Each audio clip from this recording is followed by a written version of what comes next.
Catch the latest news on our website tribune.net.ph and follow us on Facebook, Twitter, and Instagram.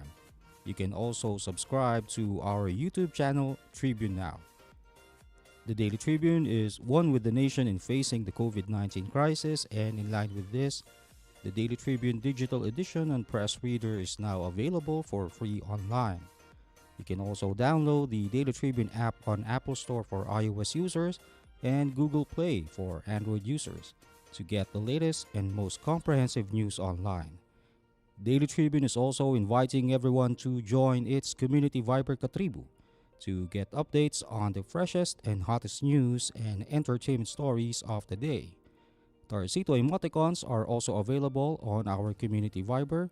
Just click on the link in this video to join.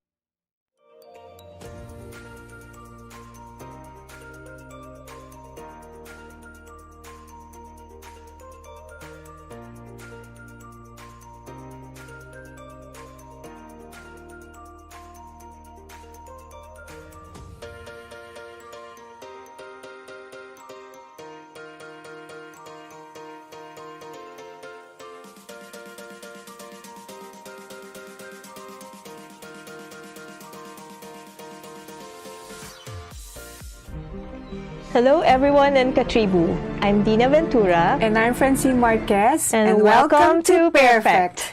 Hello Dina, how are Francine. you? Okay, it's a Wednesday again. Yeah, it's Wednesday, so... We have a very nice guest today. I know, yeah. So today's guest is beautifully locked down in Palawan. So lucky. Yes, and he works very close to nature. Of course, when you say Palawan, you think of beaches, mountains, the works, everything, beautiful sunsets, sunshines. And suddenly, because of him, I'm reviewing my life decisions right now because he has changed a lot of lives and a lot of, not just of the local farmers, but also of the customers who patronize the products, the local products. So today, mga katribo, let's welcome Mr. Christian Eyde Moeller of Lionhearts. Lionheart Farms. Yes. Welcome, sir, Mr. Moeller. Hello. Welcome to our show. Yes. Good afternoon, and thank you for inviting me. Hi, Dina. Hi, Francine. Hello. Yes. So you're in Palawan right now. What a nice place to be caught in with your family. They say it's one of the most beautiful places in the world, so what better place to be? Yes. Sir, how long have you been living there? I came here in 2015, and that's when I first visited to the area, and we started to develop the project. And then I started living here from the summer of 2016 when we started our operation, and I've been here ever since. So, Francine. But let's backtrack a bit. Yeah. Can you tell us a bit more about yourself, Mr. Moeller? Yes. Are you a Lionheart, a lion with a heart? How would you describe yourself? Well, I think if you ask my staff, they will say that a big heart that roars like a lion. But no, I'm most definitely a passionate person who, thrives to live life with a purpose. And that's what I've been trying to do since I was young, which has taken me all over the world. And now I ended up here in Palawan. I see. Moeller is what are your roots? Where did you grow up? Well, I grew up in Denmark. I'm half Danish and half Norwegian. My father is a farmer, and I ended up, you can say, working in different industries, working around the world. I first came to Asia more than 30 years ago. Wow. Working in Vietnam, and then I spent a long time working in China, and that's where I first got involved with agricultural business, which I built up there. Oh, I see. And your family in the Philippines, you're married to a Filipina, we hear. Yeah, I was very lucky because I had recently gone through a divorce in Europe, and it just so happened that after I arrived in the Philippines, that on one of my travels, I met my wife, Cecile, who's a chef from Manila, and she has now become not only my wife, but obviously also a very big part of Lionheart. And we live here together, and I could not today imagine a better partner in what we are doing here. She's become very important to the business. Yeah. And what about telling us how did Lionheart came about? Earlier you were saying before the show we had a little chat. Yeah. Revelation. Revelation. Yeah, you said that you founded the idea came about while you were on the beach in Hong Kong with your friend. Tell us more about it. Your aha Yeah, moment. so my friend Anders and I, we had this sort of tradition of getting together whenever I would come to Asia. And back in June of 2016, we were sitting on one of the small islands in Hong Kong on the beach having lunch. And all of a sudden we were deep into this very fascinating conversation about the tree of life, the coconut palm. And we both became very fascinated by the efficiency of this of the coconut palm, and we really saw that as a you could say as something that could really help to transform efficiency with regards to agriculture, but also be a driver for social change. And as the more we looked into it, we became aware of some of the challenges that we're facing agriculture within this part of the world, which is dominated by smallholders. And we also saw that the plant material that was being used was relatively inefficient, although the industry had itself realized already many years ago that there was better plant material. So we thought, given that we're, you can say, experienced entrepreneurs, we have worked around the world, we know what it means to put together a business. And we were at that point in time in our life when it was a perfect time for us to do something with great purpose and try to give back from all that experience which we had accumulated. Wow. Wow, how beautiful that Yes. the tree of life, it was made not to be wasted with any part, no? So Yes. everything has its Everything purpose. has a use. Yes. But tell us, how was it like setting up the coconut plantation in Palawan? So from Hong Kong all the way to setting up that idea in Palawan, how did that happen? But before you answer that question, let's take a pause for a while. A short break. Yes. Magsha-shopping na lang ako! Hashtag 143SM. Call to deliver. Hello, can you get the following? One pink chair, bed sheets, na pink yung sofa, tapos slide, size 8, pajamas na blue. Oh, don't forget like, Hashtag 143SM. Call to deliver. wait lang. Okay ba yan? Anything at the SM store, ma'am. Call to deliver. Call. Kuya, pwede rin ba ako magpa-deliver sa ate ko sa Taguig, tapos sa friend ko sa Davao, tsaka sa, cancel ko sa Lipa? Okay ba yan? Kahit saan po, pwede kami Call mag-deliver. to deliver.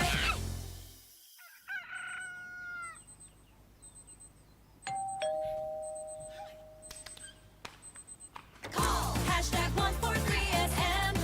Call to deliver. Hashtag 143SM. Call to deliver. Call. Hashtag 143SM. Hashtag 143SM. Call to deliver. Call na rin kayo. Call to deliver. A number of restaurants in Manila. And we're back. Yes, with our guest for today, Lionheart Farms, Christian Eyde Moeller. So, Christian, before we had our break, I was asking you, what was it like setting up a coconut plantation in Palawan? Palawan, yes. And why Lionheart? Why the name Yes, as the Lionheart? name of the... It seems so yes. far off from coconut, right? Yes. Yeah, it's. I think it goes back to the childhood of the three founders. We're all from Denmark, and the Lionheart brothers is a fantastic book by Astrid Lindgren, which had been, I think, translated into 50, 60 languages around the world. And this is just an incredible story about adventure, about also the social background at the time. And then, of course, we really wanted to project the concept of building a business with a big heart. And then at the same time, the lion has always had a special symbolism as a protector in Asian culture, although most of us know that lions as such are not in Asia, or at least only with a few exceptions. Okay. I think there are some lions in India. I see. And why the Philippines? What brought you to the Philippines to set up the business? Well, if you look at the coconut industry, it's really an industry that's based in Indonesia and the Philippines. These two countries are the two biggest Producers. in the world. Two-thirds of the global production come from these two countries. So, and my partner, Anders, his wife is also from the Philippines. They've been married for more than 20 years. So I had never done any business in the Philippines. I had visited. But he had a lot of experience in looking at the Philippines as a destination for investment, and also we felt that the Philippines was really one of those countries that was on the up and coming. Of course, I myself could compare that to what I had experienced in Vietnam. I mean, and we look at Vietnam today; it's an amazing country, and the transformation compared to 30 years ago when I lived and worked there, it's wonderful. I see. Would you say that you're a risk taker? Like you entered the Philippines without having any prior business, and then you just deep dived into doing Lionheart Farm? In Palawan. Yes, and in Palawan at that. Well, I think that I'm an experienced entrepreneur. But I'm also someone who is sort of cultivated to this whole idea of making decisions in the absence of certainty, which is really what it comes down to. So when I first arrived here, it took 6 to 7 hours to drive from Puerto Princesa down to the farm, the area of the farm. And for the most part, that was without paved roads, so mostly on dirt roads. Wow. There was no electricity other than in like one city. Wow. There was no mobile networks. So it really required, should we say, looking into the future, creating a vision, trying to picture how can we make a difference here, and how can we feel comfortable that all of that basic infrastructure is going to be available, and can that arrive in those first few years when perhaps we're only focused on planting coconuts where we don't need any of it. Right. I read somewhere that you were invited by the government of Palawan to set up the business, the coconut plantation. Is that true? Is that what happened? Absolutely. I think one of the things that really convinced us that Palawan was a place for us was when we met with the provincial government, and especially the governor. I mean, he's himself an extremely experienced business executive, business person, entrepreneur, and a very visionary governor. So he convinced us that this basic infrastructure that we would need would be coming, and that the budgets were available. So, and he had also set out a vision, a strategy for specifically for sustainable agriculture for the south of Palawan. And this is, of course, to be seen in contrast to the tourism developments that Palawan is most famous for, that are all located in the north. Yes, that's right. No. So I'm really most interested to know more about the sustainable practices that you introduced to coconut farming. Would you like to tell us some more about that? What are you doing that's very different from the way it's always been done in the Philippines? Yeah, I think that that's actually a very interesting way you asked the question, because when you say the way it's been done in the Philippines, Yeah. I think that generally speaking, if you look at agriculture for the last more than 100 years, it's really been one where it's been working against smallholders, and economies of scale from large industrialized farming has been the trend, and using lots of inputs, inorganic inputs, both in the fertilizer, pesticide, fungicide, herbicide. There's all kinds of names for it. But we when we were looking at the future trends, and when we were looking into what we were passionate about ourselves, we really wanted to find a way to go back to the old ways of doing things. You can say revive ancient traditions for what also sometimes is called natural farming, but there's a lot of other words for it. Sometimes you also hear it called regenerative or biodynamic. These are different words that have been used in different parts of the world, where people have chosen to go back to this. The biggest problem was, of course, that no one had ever done natural farming at the scale that we have done it. But the simple principle is really that you do everything within the community. So today we don't use any inputs coming from outside. Everything is produced within the community. So that's all the fertilizers. Last month, we produced almost 700,000 kilos worth of compost fertilizer. And every month we apply approximately 1.4 million liquid fertilizer that's made from all kinds of ingredients like ginger, tubli, kataka, jatropha, garlic. We buy all the old fish from the market. So all of a sudden, hundreds of families locally are able to make a living from literally supplying us their waste and cow manure.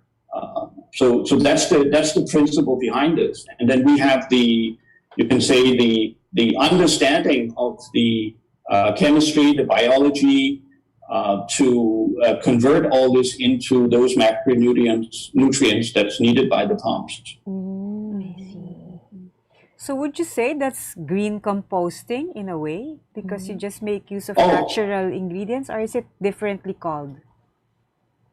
No, it's absolutely green composting. I mean, that's sort of one small aspect of it, because we have to, you can say we have to cover all of it, not only just to provide, you can say, the food in terms of what we call bio-yield, but also we have to protect the palm. But the fundamental principle is very simple. If you compare it to human health, which I think is very relevant, we are literally looking to promote the microbial environment in the soil. You can also call it the living soil. And this is what we are focused on. So that's why we say we start in the soil. And then we believe that when we do that, we can build the strongest possible palm that is able to protect itself. And the analogy to human health is obviously the gut microbiome. Yes. So I think more and more people are coming to recognize that human health is very much connected to the diversity of our microbiome. And then that again translates into the organic products that we want to bring to the market.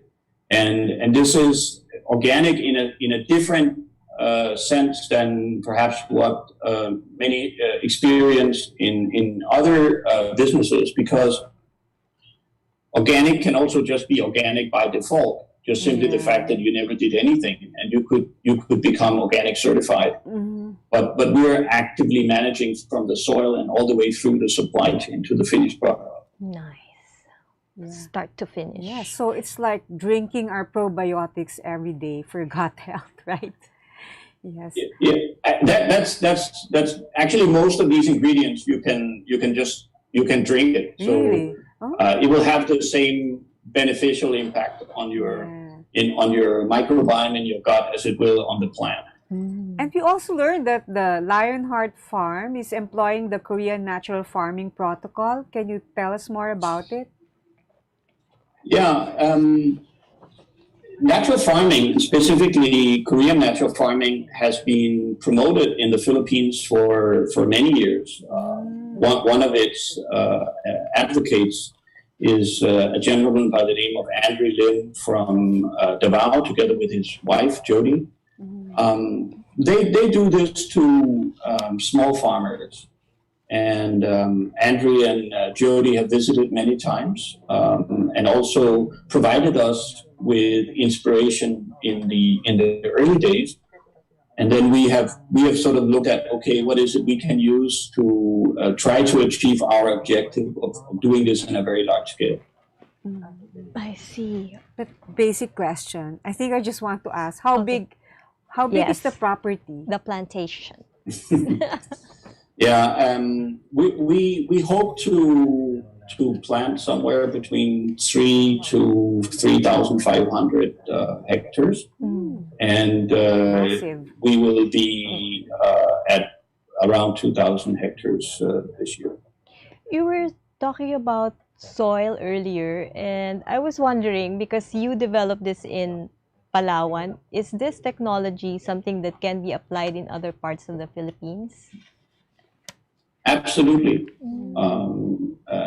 This is we've had many guests. I mean, regularly have guests. The Philippine Coconut Authority have also come to look at what we're doing, and we actually share in our knowledge, and we provide training to the local community. So many of our workers, many of our landowner partners, which is the indigenous community of Palawan, they have all embraced this and come to learn it, because the nature and all of the way in which the entire way in which we look at this is actually very closely connected to the way that their culture has also been based on sort of being very close with nature. I see. Okay, so before we pause for a short break, I'd like to ask you how to explain how you modernized the coconut farming industry while at the same time going back and reviving natural farming. So how do you reconcile those ideas? But we'll pause for a break right now. So when we return.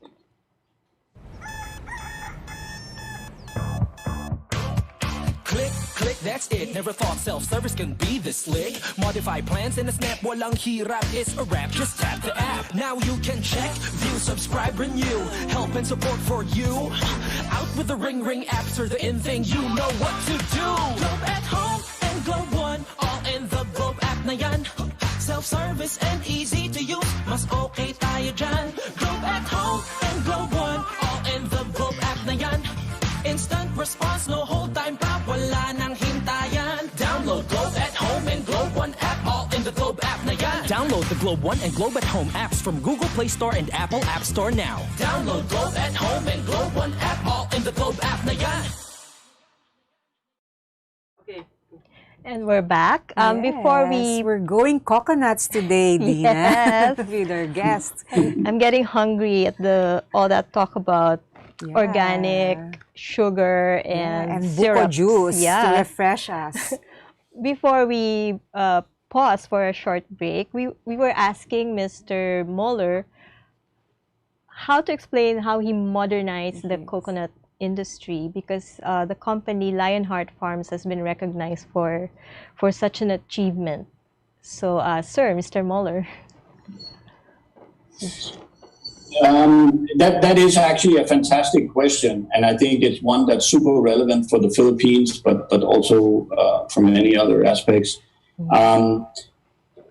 Everyone knows that coconut farmers and unfortunately many other farmers in the Philippines are having very low levels of income. Yeah. And that if you look at the coconut industry specifically, the palms are aging, the yields are dropping, the farmers are typically quite old, they have many of them limited education, and most of them are in debt.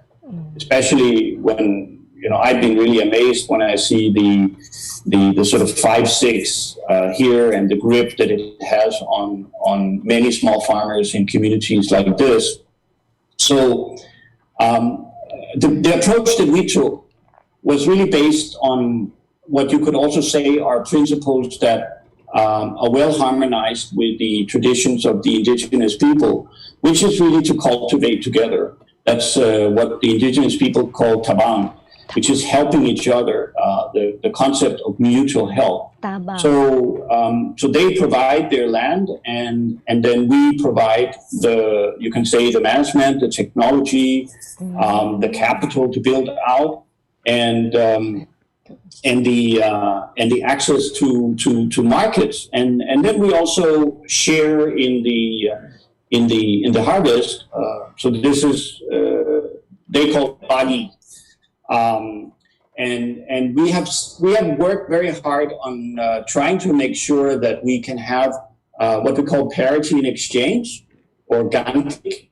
So we employ them. And we found out that this is the most efficient way for us to do this. If we want to uplift livelihood in communities like this, we need to structure work in such a way that we can literally 3 to 4 times improve the income.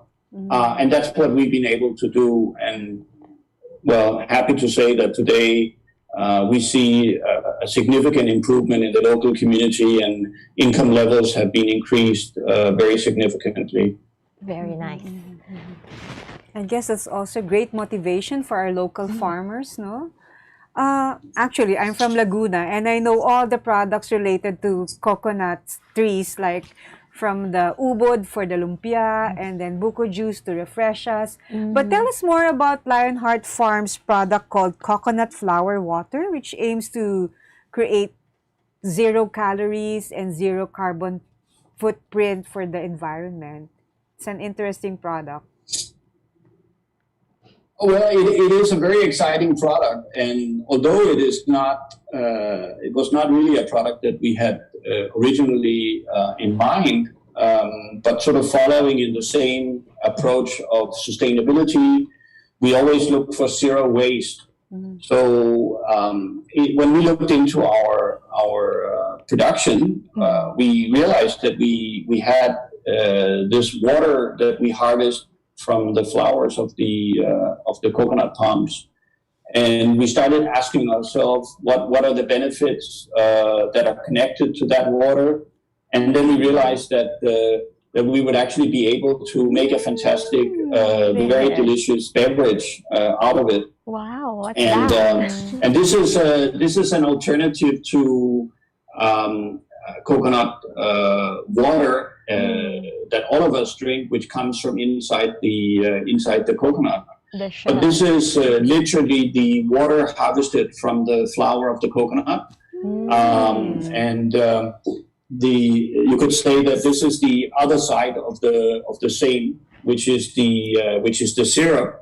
So we literally have developed a special process by which to separate the syrup, which comes in different colors, different combinations, slightly different sweet taste, and what we end up with is literally 0 waste. So we also wanted to do not only zero waste, but we wanted to do a product of 0 calories. And then we started looking into one of our, you can say, cornerstone commitments, which is really to address the carbon emissions. And one of the most amazing things about the coconut tree, going back to its sort of power as the tree of life, is that it has an amazing ability to sequester a very high, very high amount of CO2. And so this is literally also a zero emission, zero carbon footprint product, calculated basically from on the entire life cycle of that product through to distribution. Wow. Which means every time you drink one of these, you help to solve the global climate crisis. Wow. But that's non-alcoholic, right? It is non-alcoholic. Maybe we should be making an alcoholic version as well. Yes. Yeah, that would be popular. Yeah. So that's water. That's another form of coconut water, because it's not really from inside a shell, but harvested from the flower, as you were saying. Did I get that right? Yes, sir. Okay. That's correct. It's a plant-based water harvested from the flower. I see. I'm curious to taste that coconut flower water. So you haven't launched that product yet. Will you be? No, we did a concept launch together with a partner, and it is soon hopefully to be available in stores. But there's a lot of work when you need to set up the entire supply chain coming from a remote place like this. Okay. What about the syrups? Why is it one darker and the other one is light red in color? What is it? Orange and purple. Orange and purple, yeah. Well, the darker one is slightly more caramelized, and I think that it's really just a consumer preference. Some people like it to be dark, others like it to be light. So we make both varieties, but they're essentially the same in terms of sweetness, and you can use them much in the same way. But as my wife Cecile says, if she's going to buy one, she'd buy the light one because she can use it more easily in desserts, baking, ice cream making, and pancakes. Well, that's her preference. Pancakes.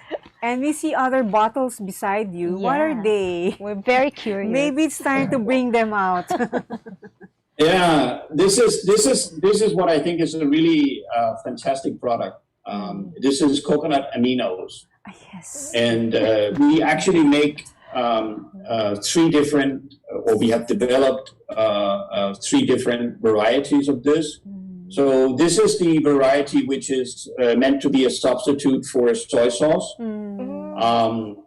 But we also have it in a variety which is like a seasoning sauce and a dipping sauce. So like many of us will use when we have spring rolls, you'll have like a dipping sauce, which can be with sweet chili sauce. So this one from coconut, harvested also from the coconut flower. Wow. So it was developed by your team, you and your wife? Yeah, we certainly Cecilia is very involved in this, but we actually made a partnership for product development with a very interesting lady in Thailand already 3-4 years ago, and we have been doing most of our product development in Thailand because it's quite difficult to do it here in Palawan.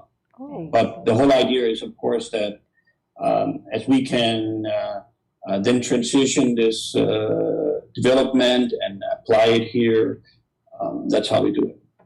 We can't wait to have those items in our pantry. When are you going to launch them or have them delivered to Metro Manila?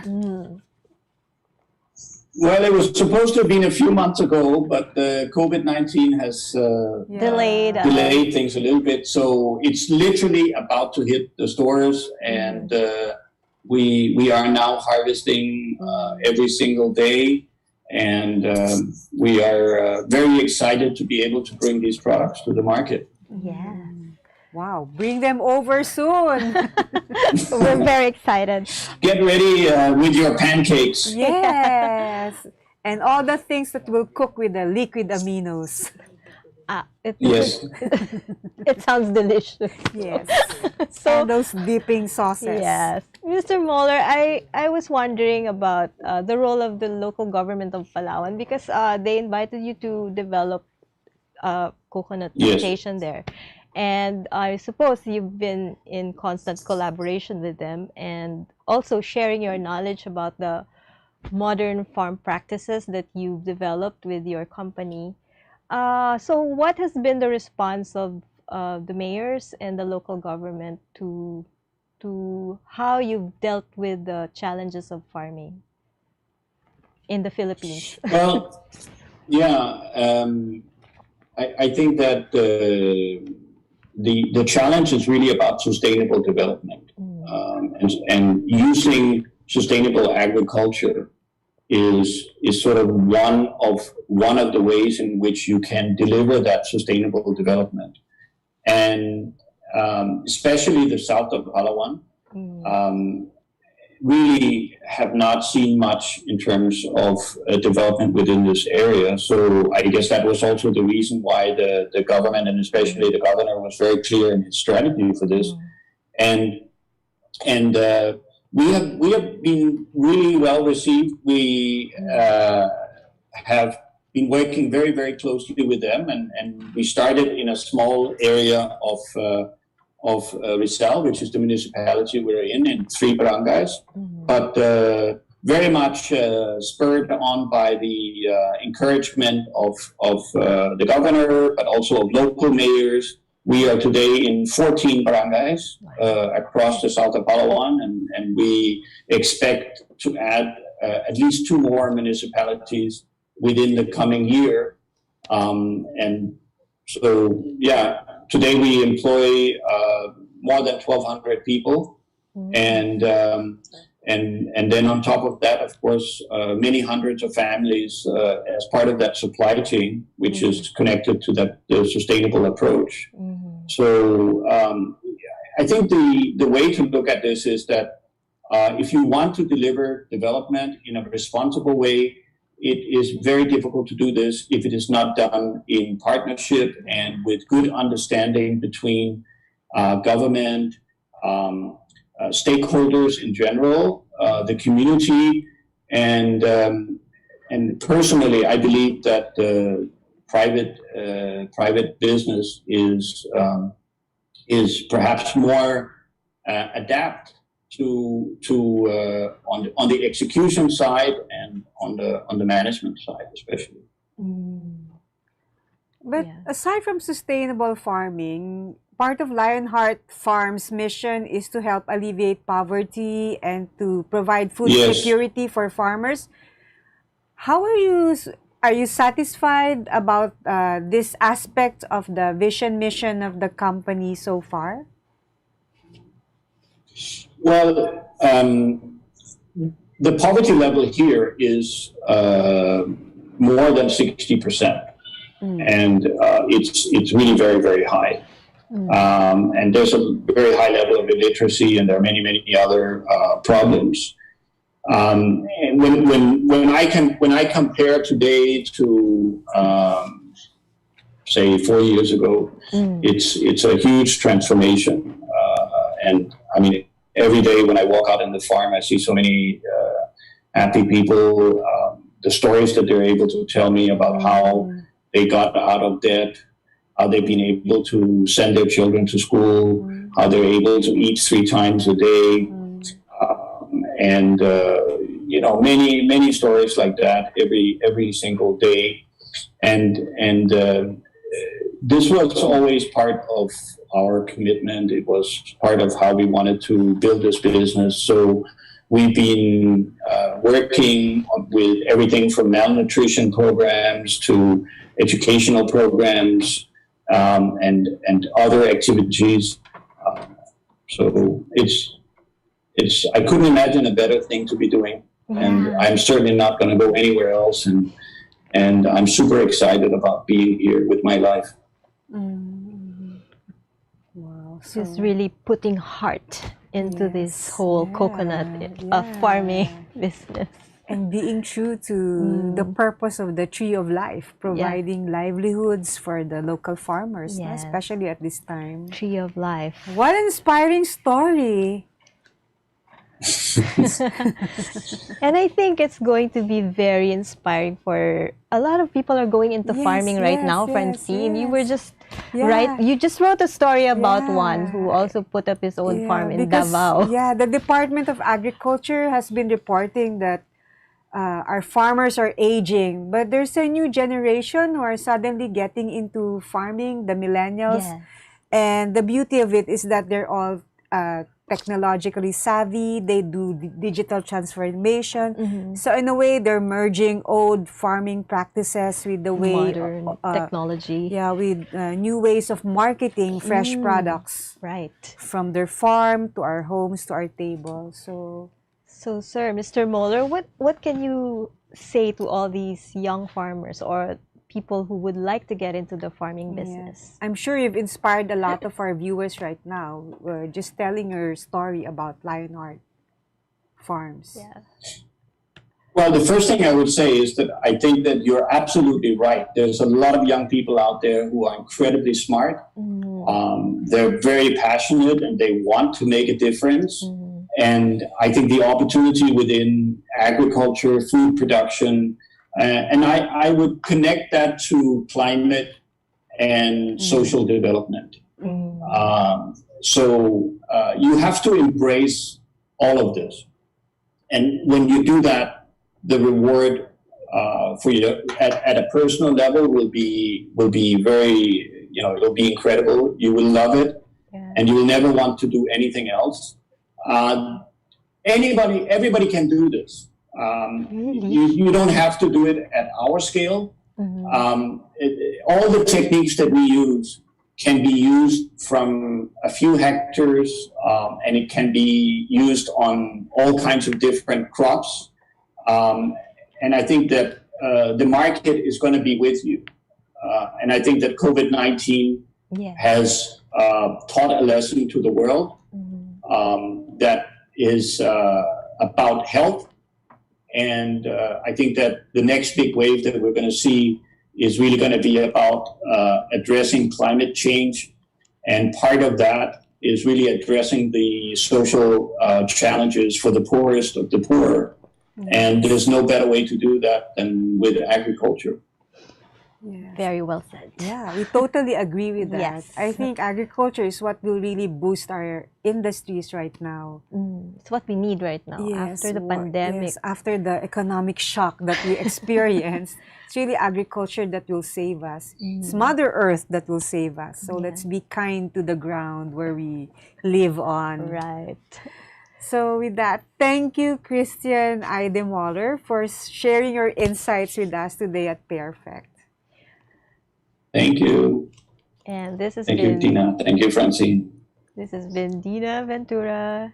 And this has been Francine Marquez. And this has been PairFect. See you. Catch the latest news on our website tribune.net.ph and follow us on Facebook, Twitter, and Instagram. You can also subscribe to our YouTube channel, Tribune Now. The Daily Tribune is one with the nation in facing the COVID-19 crisis, and in line with this, the Daily Tribune digital edition and press reader is now available for free online. You can also download the Daily Tribune app on Apple Store for iOS users and Google Play for Android users to get the latest and most comprehensive news online. Daily Tribune is also inviting everyone to join its community Viber Katribu to get updates on the freshest and hottest news and entertainment stories of the day. Tarcito emoticons are also available on our community Viber. Just click on the link in this video to join.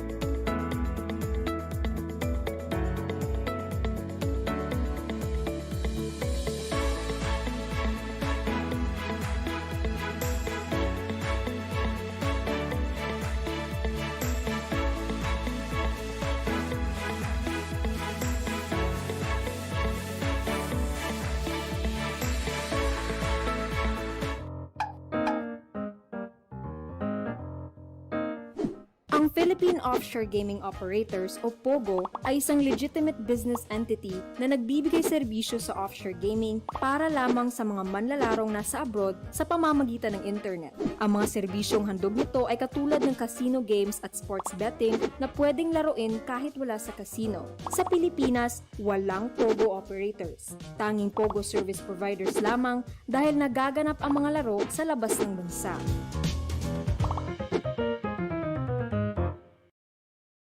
Bilang bagong mag-asawa, sabay kaming natututo sa buhay. Sabay rin namin inaaral ng mga bayarin sa bahay. Kahit kami, nagtaka sa biglang laki ng electricity bill namin. Huwag pong mangambang maputulan. Sinisigurado ng Meralco na walang disconnection hanggang September. Estimated bills lang ang natanggap natin ng March, April, at para sa ilan, May. Dahil sa lockdown, isang tabi to para hindi na maguluhan. Ang May o June ay actual meter reading na.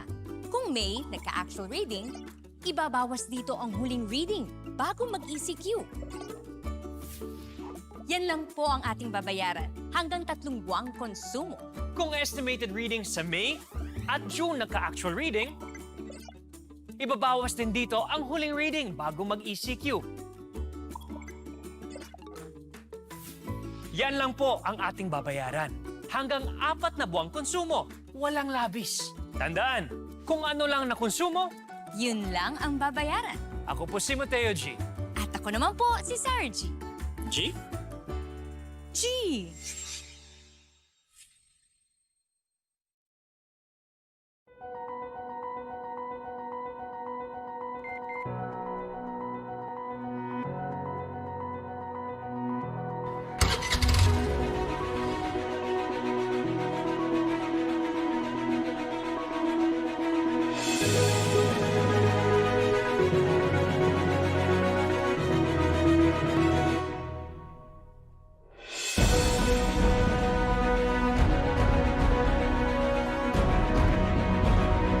Good morning, sir. How may I help you? Bakit kailangan ko pang pumunta sa bangko? Kung nga naman, sir, ba't kailangan pang pumunta sa bangko? Why not get a UB app so you can do all these without going to the bank? Bank the way you live. Union Bank.